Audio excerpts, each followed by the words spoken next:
Welcome to Gapology Radio with your hosts Mark Tinas and Brian Brockhoff. This is your podcast covering tactics for creating winning leadership and sustainable winning organizations. Discover more information detailed in their books, Gapology, IMBAR, and their newest release, Speed of Purpose. We can be reached at gapology.org, and our books can be found at amazon.com. Hey everybody, welcome back to another episode of Gapology Radio. We are overwhelmed with the initial response from our two big 2020 announcements, the launch of our third book, Speed of Purpose, and the highly requested launch of Gapology on Audible. I just want to take a moment to thank everyone for the tremendous comments about the launch of these two projects. We worked really hard on them and we're very proud of how they turned out.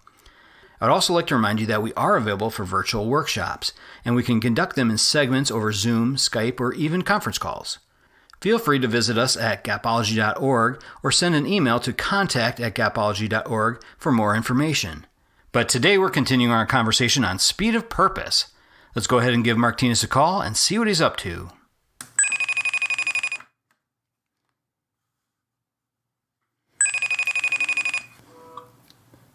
Hey, Brian. Hey, Mark. How are you? I'm great. How are you? Good, good. Are you ready for the next installment of Speed of Purpose? I am ready. That first Speed of Purpose podcast was excellent, and I'm excited to try and do that again, man. Yeah, we should really make this one clear for everyone and, maybe even compelling. What do you think? That's a great idea. Shall I jump right in? Yeah, let's go. So, Speed of Purpose, we talk about achieving 2.8 times productivity, almost tripling productivity through Speed of Purpose. Well, let me tell you, that's all built upon a clear and compelling purpose. Brian and I could tell you story after story of organizations we went to and worked with the team where they didn't know the mission statement, the values, the purpose, whatever that group was focused on, they didn't know it. They did not know it. And so to have Speed of Purpose become a reality, to achieve 2.8 times productivity, you've got to have a clear and compelling purpose that people want to devote their lives to, that people want to come to work every day and work hard and increase productivity, and it drives engagement and everything, and it's all built around having that clear and compelling purpose. So that's really the starting point. So Brian, what do you think of that? Oh, absolutely. I was thinking about this earlier today. We should put a challenge out for leaders out there right now to ask their teams, what's the purpose? What's our purpose?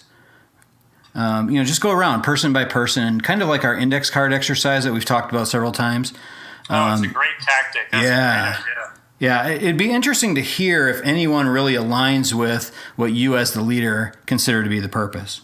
Yeah, so playing off of that, what if your team, your organization, what if everyone knew the purpose? What if they knew it? What if they could talk about it? What if they could tell you what their role was in the purpose? What if they could share stories about it? What if they had pride?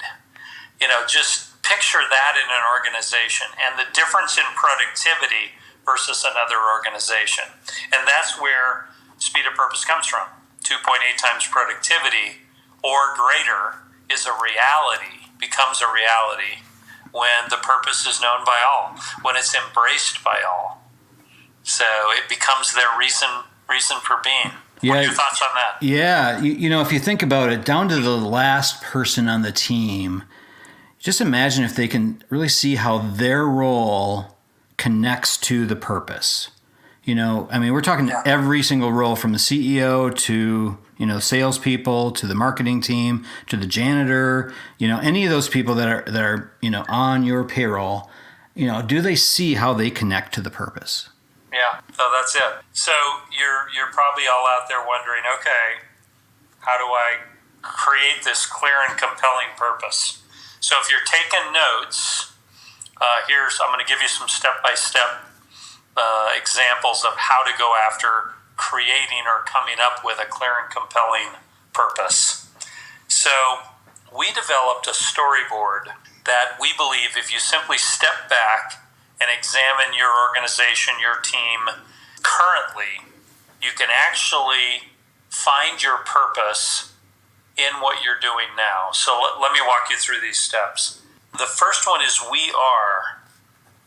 So we had a group of leaders in an organization complete the sentence, we are, and begin listing the things that the organization stands for, what their identity is.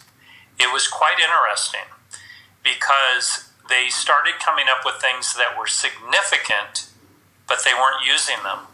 They weren't leveraging them. So by looking in the mirror and really defining who we are, you actually have a road to your clear and compelling purpose. It might already be there. It might be right in front of you. What do you think of that tactic, Brian? Yeah, just imagine, the power of leveraging the whole team to define what this purpose is, and by asking them, we are ... whatever that is, if that's developed in conjunction with the whole team, not just a single person coming up with this, I think there's a lot of power there. Yeah, you could make it a group exercise, which would be incredible, because then when you come up with the purpose, the team would own it. They would have been, I was in the meeting where we developed that. They could talk about it for years. Right. So we are was the first step. The next one was we are best at. Best at is the key words there. So what this is about is defining your core competency. So there's a certain set of things or a single thing that your organization or team are already best at. What are we best at? That leads you to what your purpose is potentially. It might again be right in front of you. If you're already great at something, wow, what a starting point for defining your purpose. What do you think of that? Yeah, just imagine the pride around that. The things that you're really best at. It gives good cause for celebration, but it starts to tap into that emotional piece that is really key with doing this. Well, and you can replicate it because you're already best at it. Right. You're already best at it. So if that became your purpose, wow, it could grow exponentially. The next piece of the storyboard is critical, and that is what your best people do. So if you can define the characteristics of your top performers, you have tremendous insight into what your purpose is. Think about this. Maybe they've already got it figured out. What if they're already there, but the organization is not? So step back from the organization, ask who the top performers are, take a look at them, and then talk to them. Find out what your best people are excelling in. And again, it may give you insight into what the purpose for the entire team or organization could become. Thoughts on that, Brian? Yeah, that's really a good vision of great, I think, for the rest of the team. They recognize the people that are doing well, but to actually define those, steps, those behaviors, I think is really key. It really gives everyone that vision of what great looks like. Yeah, it is vision of great. In Gapology, we talk about it as the A-team. And great leaders connect with what the A-team is doing. They know what the A-team is doing. They know how the A-team is closing gaps. Once you're tightly connected with the A-team, the purpose of the organization may become quite clear. These are all fantastic, by the way, Brian. Thank you. The next one is, what do our customers say? So when your customers compliment you, what do they say about you? So you might find a hidden nugget here where what the customers feel great about, if you're in a customer industry, what the customers feel great about is what your purpose is. And knowing that may change how you view the organization. It may give you insight into what the potential is. And again, depending on your organization, define who the customer is, what that looks like. Define the feedback. All we're talking about is what does the feedback about your team or organization say? And there it is. So in the reviews, in the feedback, might be the clear and compelling purpose. Back to you, Brian. Yeah, it really validates the actions that our team is taking.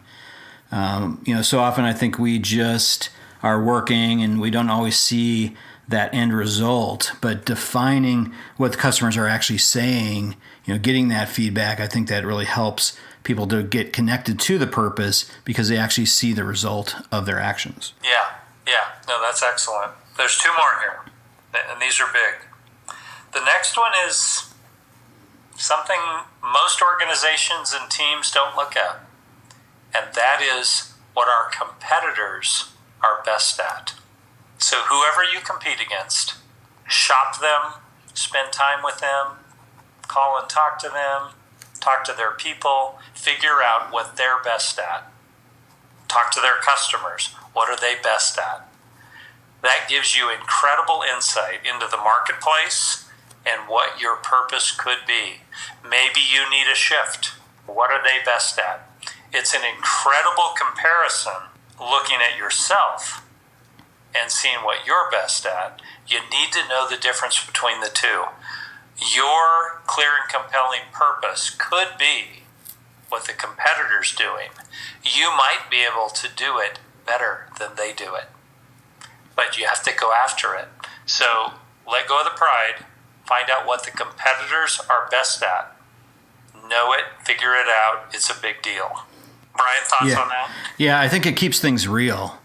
You get kind of head down a lot of times in your own company, just working on your projects, the visions that you have.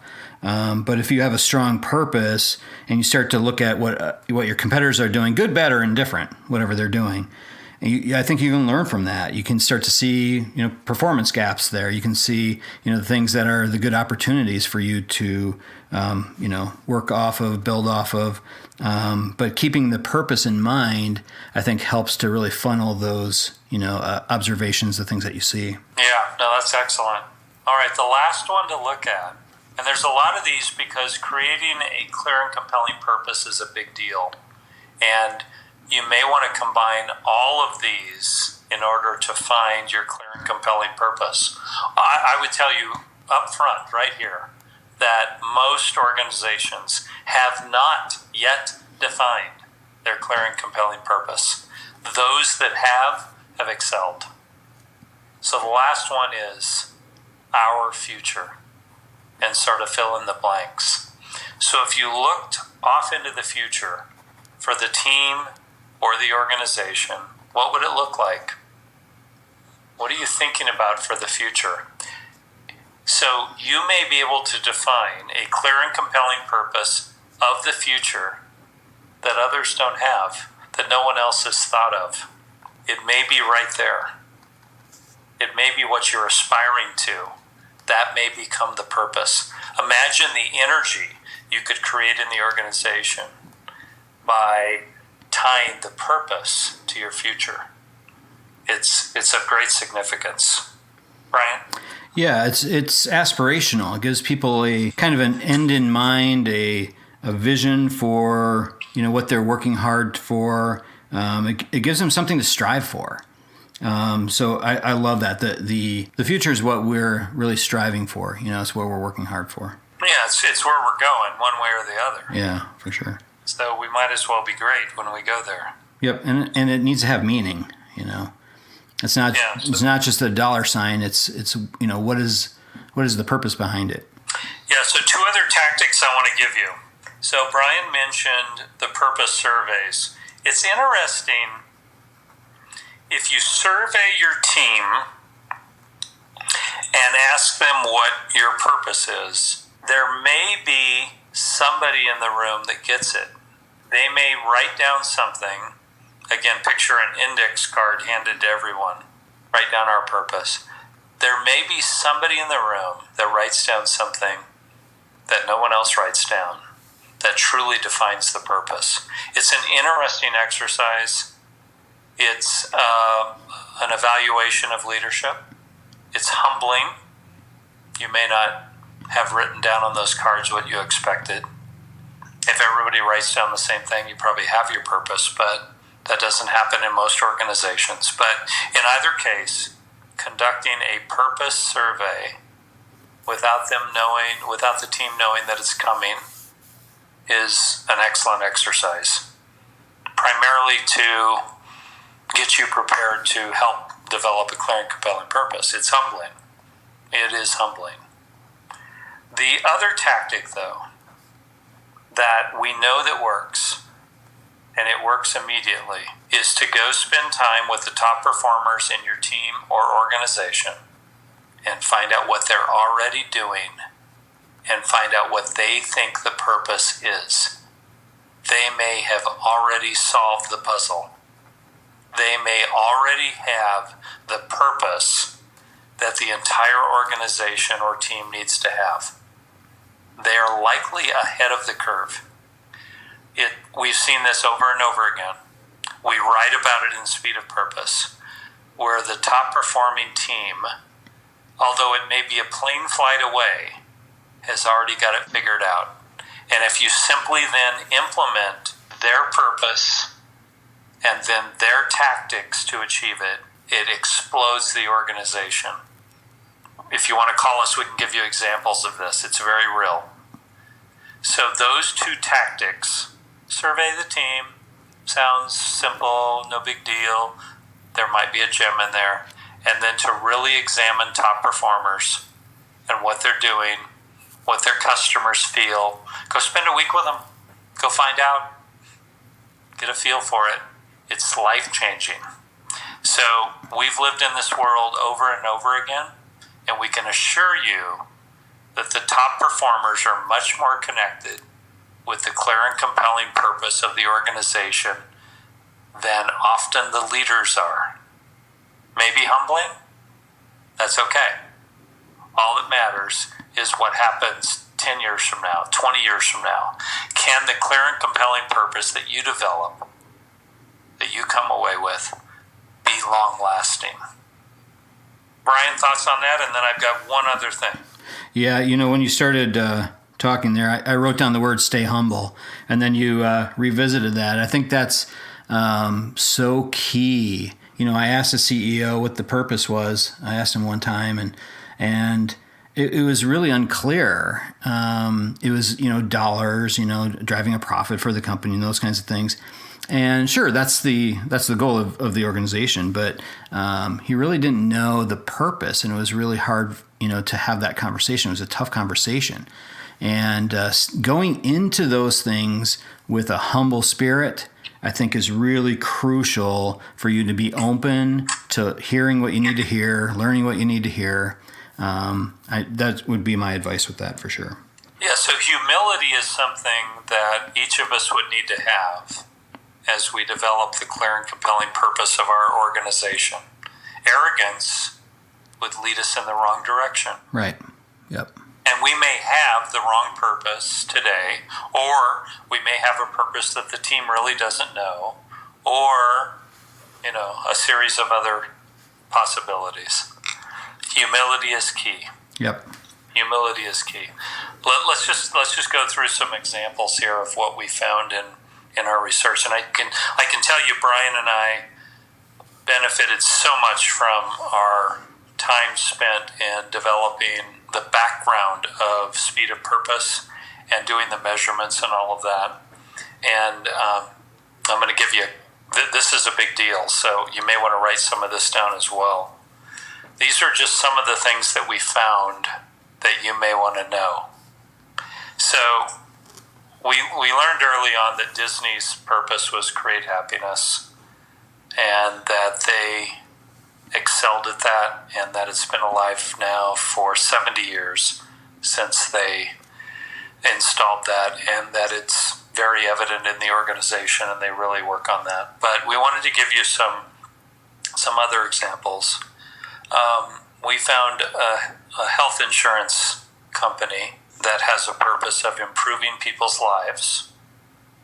Simple 3-word purpose, improving people's lives, that they use every day with everybody that comes to work for them, with every sale they make, with every new policy that's signed, and it's significant to them, and it's simple, and everyone can know it, and it works for them, and they're very successful.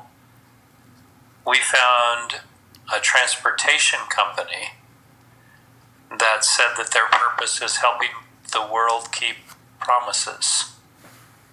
That's pretty clever. So when I ship a package, I want it to get there on time because it's important to the person on the other end, and helping people keep promises, helping the world keep promises works. Okay, they're worldwide, and I'm going to use them. That makes sense.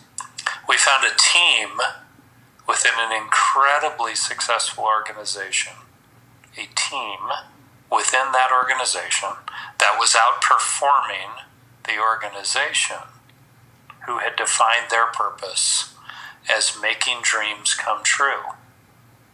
So they were selling master's degrees and helping people develop their careers.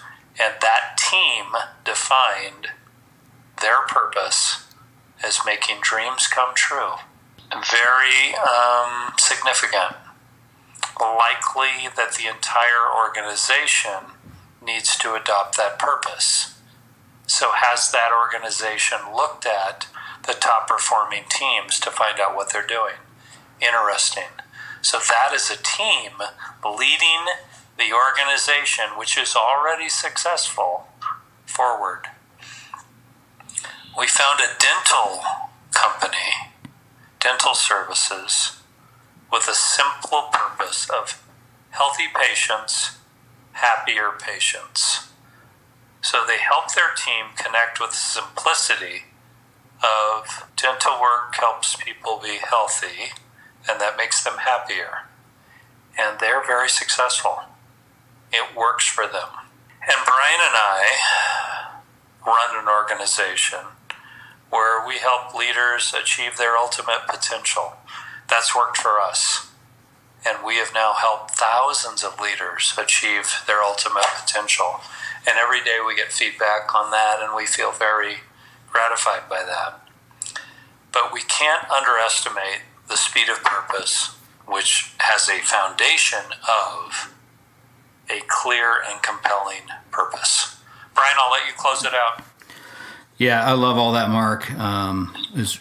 I think if people really listen to those, they're going to hear that all those purpose statements are really clear and really compelling. I think simplicity is the key. You can't bog a purpose statement down in a lot of extra words that don't help deliver the message, just to make it sound good. Keep it super simple, keep it memorable. Your team has to be able to repeat it. They have to know it. And then the other thing with compelling, it certainly needs to tap into emotion. It should move people to take action, absolutely. But the other thing is it can't be changeable. It has to be something that you're committed to. With a good purpose statement, it can't be a flavor of the month. Figure out the right thing, commit to it, and wrap it around all the elements of your organization. It can't be optional. Yeah, so the greatest organizations that we've worked with so far on this interview to the purpose. So when someone is joining the organization, when someone is being promoted, they are being interviewed to the purpose. Do they align with the purpose? Will they uphold the purpose? Do they believe in the purpose? Are they already there? They're not hiring people that aren't already there externally. They've got to be there already. It's got to be part of them. So that's a big deal. Yep. We learned so much. We just can't tell you. Yeah. We're so proud of Speed of Purpose. So thank you, Brian. That was great. Okay. Well, I think that was good, Mark. Do you have good plans for the next week here? Yeah, just making it happen and trying to drive Speed of Purpose to 2.8 times and beyond.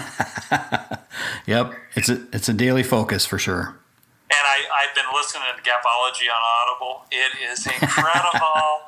I can't tell you how much I learn by listening to Gapology on Audible. Yeah, I can't even tell you. It's so different than reading it. Hearing and it. writing it. Yeah, right. Yeah, definitely. All right, thank you. Okay. All right. Well, thanks a lot, Mark. We'll talk to you later. Okay, that'll wrap it up from here. Remember, if you'd like virtual training for your team on Gapology, IMBAR, or Speed of Purpose, let us know. Send us an email to contact@gapology.org or visit our website for more information. Everyone have a fantastic week. We'll talk to you soon. This has been a Gapology production. Visit us at gapology.org.